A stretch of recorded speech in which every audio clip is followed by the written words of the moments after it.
प्रयागराज में अतीक और अशरफ के मौत का पहले ही लिख दिया गया था पैगाम, इसलिए सहमा सहमा रहता था अशरफ। कई दिन पहले ही अशरफ को मिलने लगी थी मौत की आहट। प्रयागराज आए तो सच में बदल गया शक। एक अधिकारी ने सीधे अशरफ को दी थी जान से मारने की धमकी। अब अशरफ का लिफाफा लाएगा यूपी में बवंडर। कई अधिकारी और सफेद पोश पर लटकेगी तलवारें। यूपी में आएगा सियासी भूचाल।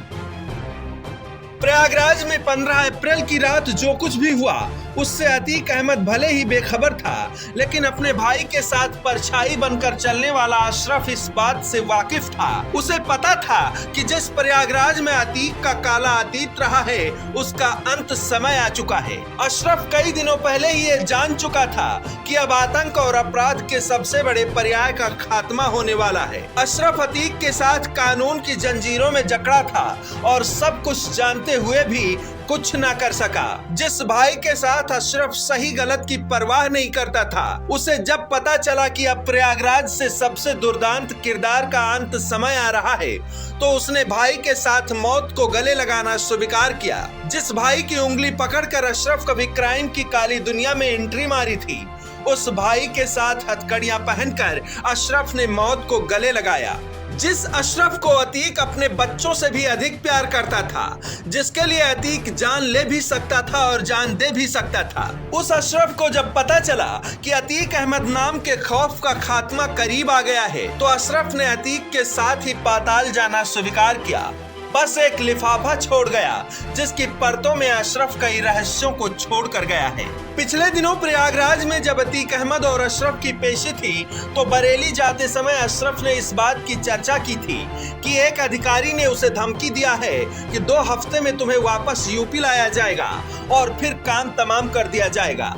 अशरफ ने तभी एक साथ कई नाम लिखकर अपने वकील का लिफाफा पकड़ाया, जिसमें उन लोगों के नाम लिखे हैं जो अशरफ और अतीक की हत्या करवा सकते थे। अशरफ ने जिस बात का खुलासा किया था, बाद में ठीक वैसा ही हुआ।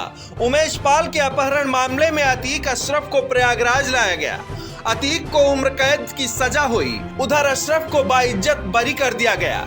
इसके बाद उमेश पाल हत्याकांड में पुलिस ने दोनों भाइयों को रिमांड पर लिया। दोनों की पुलिस कस्टडी में गोली मारकर हत्या कर दी गई। अशरफ ने कुछ दिन पहले एक चिट्ठी लिखी थी। चिट्ठी को लिफाफे में बंद कर कहा था कि अगर प्रयागराज में उसकी हत्या होती है तो ये लिफाफा सुप्रीम कोर्ट और हाई कोर्ट के चीफ जस्टिस और यूपी के मुख्यमंत्री को पहुंचा देना। अब इसी बात पर अतीक अहमद के वकील विजय मिश्रा ने भी बयान देते हुए कहा है कि बंद लिफाफे में उन लोगों के नाम लिखे हैं जिन्होंने मिलकर इस हत्याकांड की पटकथा लिखी। अशरफ ने वकील विजय मिश्रा को भी उनके नाम बताने से इनकार कर दिया था। कहा था अगर उसकी हत्या हुई तो लिफाफा अपने आप कोर्ट और मुख्यमंत्री तक पहुंच जाएगा।